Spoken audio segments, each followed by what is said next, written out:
1887, le code de l'indigénat algérien est généralisé à toutes les colonies françaises.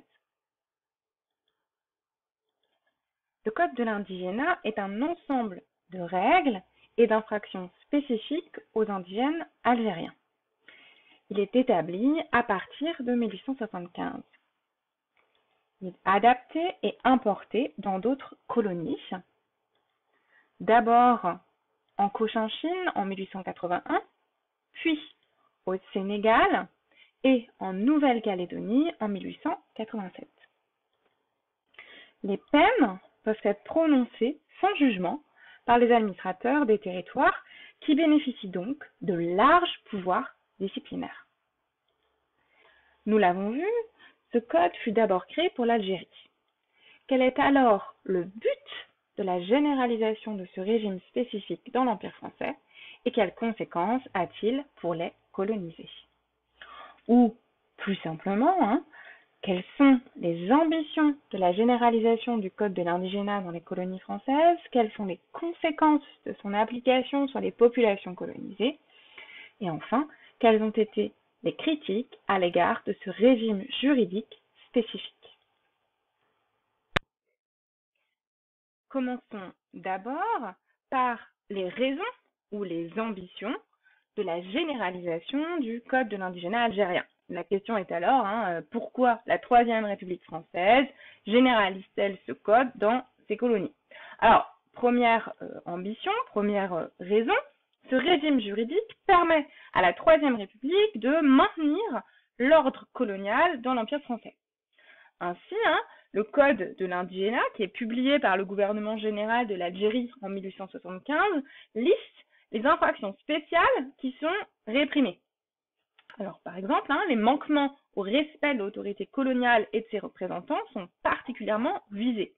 Ainsi, les actes irrespectueux, les propos des populations indigènes sont scrutés et vivement sanctionnés, comme nous pouvons le lire aux articles 6 et 7. Toute négligence à se présenter devant les autorités est elle aussi sanctionnée, c'est ce qu'on voit ici à l'article 5. Alors ensuite, deuxième ambition, le code de l'indigénat permet aussi de contrôler les populations indigènes. Ce code réprime par exemple les retards de paiement des impôts, c'est ce qu'on voit dans l'article 13. La fiscalité, le fait de payer l'impôt, joue un rôle important dans le contrôle qui pèse sur les populations colonisées. Le code de l'indigénat restreint aussi la liberté de circulation des colonisés, c'est l'article 17, qui doivent référer de tous leurs trajets aux autorités administratives. Troisième ambition de ce code de l'indigénat, l'application du code de l'indigénat dans l'ensemble de l'Empire français a pour but d'empêcher toute révolte. Alors on peut se tourner maintenant vers le gouverneur de la Cochinchine, Charles Lemire de Villiers, gouverneur de la Cochinchine en 1881, pour qui l'application du code de l'indigénat en Cochinchine, alors la Cochinchine c'est une colonie pour laquelle la France avait des ambitions proches de celles qu'elle avait pour l'Algérie, et donc l'application du code de l'indigénat en Cochinchine s'impose parce que les Français, les colons, ne sont en fait pas assez nombreux dans la colonie et que les populations autochtones, bien plus nombreuses, et leur possible velléité de rébellion inquiètent les administrateurs. Il explique aussi que ce code est en fait appliqué en Algérie et qu'il semble y avoir fait ses preuves. En fait, il fait ici référence au fait qu'après les grandes révoltes de 1871, puis la mise en place du code de l'indigénat en 1875, la colonie semble en voie de pacification. Alors on met bien sûr pacification entre guillemets. C'est pour toutes ces raisons que la Troisième République française généralise le code de l'indigénat algérien pour que les administrateurs des autres territoires puissent bénéficier des facilités qu'il permet dans l'application du contrôle social colonial. Alors, quelles sont maintenant les conséquences de son application sur les populations colonisées? Nous détaillerons ici uniquement deux conséquences, mais elles sont plus nombreuses. Alors, première conséquence, les populations colonisées sont soumises par la punition arbitraire. Tout d'abord, qu'est-ce qu'une punition arbitraire? Nous avons évoqué en introduction le fait que les peines peuvent être prononcées sans jugement par les administrateurs des territoires. Une punition arbitraire est donc une punition qui dépend uniquement d'une décision individuelle. Ici, la décision est celle d'un administrateur colonial et c'est une décision qui ne relève de l'observation d'aucune loi de la République. Effectivement, il n'y a pas de recours à la justice.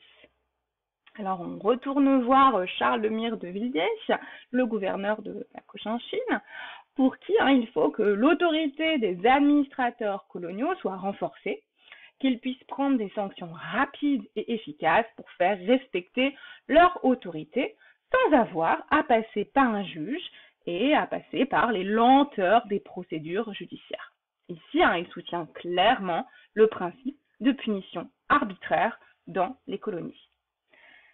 Les peines prononcées peuvent être des amendes, des restrictions de liberté, alors par exemple l'assignation à résidence, des journées de prison, et peuvent être aussi des châtiments corporels. Alors si le code ne mentionne pas de châtiment corporel, on voit bien dans ce document datant du début du XXe siècle que l'autorité coloniale supervise ces scènes de bastonnade, ici au Dahomey, l'actuel Bénin. Alors passons maintenant à la deuxième conséquence. Deuxième conséquence, les populations sont soumises par le travail forcé.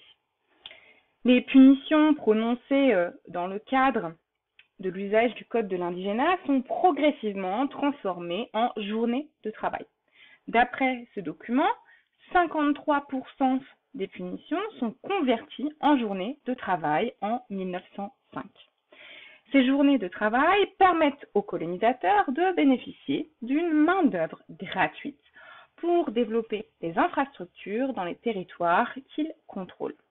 C'est le cas sur cette photographie prise au début du XXe siècle, sur laquelle on distingue un groupe d'Ivoiriens astreints au travail forcé et construisant une route. Cette soumission par les punitions arbitraires et le travail forcé rencontre de nombreuses critiques. Les critiques à l'égard de ce régime juridique spécifique soulignent plusieurs choses. Tout d'abord, elles soulignent le fait que ce régime juridique spécifique est un régime arbitraire. Dans son texte écrit en 1911, Paul Vigné-Docton, un homme politique et écrivain anticolonial, livre un réquisitoire sévère contre le code de l'indigénat. Il permet, selon lui, des abus trop nombreux de la part des administrateurs coloniaux dont les décisions ne sont encadrées par personne et sont donc bien souvent arbitraires. Il développe cet argument en effectuant une comparaison historique associant ce régime juridique à celui qui pesait sur les manants et les serfs au Moyen-Âge, comparant les administrateurs coloniaux à de véritables bandits seigneuriaux. Ensuite, les critiques insistent sur le fait que la fiscalité est une fiscalité prédatrice qui est mise en place par le code de l'indigénat. Paul Vigné-Docton, à nouveau, souligne le caractère prédateur de la fiscalité coloniale et la misère qu'elle alimente dans les populations indigènes. Il qualifie cette fiscalité de monstruosité. Ces critiques portent aussi sur la violence d'un tel régime. La violence de ce régime peut être illustrée par les bastonnades précédemment évoquées. Enfin, le caractère discriminatoire de ce régime est souligné. Alors que la Troisième République enseigne dans les écoles publiques et laïques les principes de liberté, d'égalité et de fraternité issus de la Révolution française, le code de l'indigénat et ses conséquences sur les populations colonisées apparaissent en complète opposition avec ces principes. La généralisation du code de l'indigénat ne s'arrête pas en 1887, il est adapté en Afrique occidentale française en 1904, puis en côte française des Somalis en 1912. Ce régime juridique est marqué par son caractère injuste, en profond désaccord avec les valeurs universelles de la République. Vous pouvez retrouver ces documents dans votre manuel d'histoire.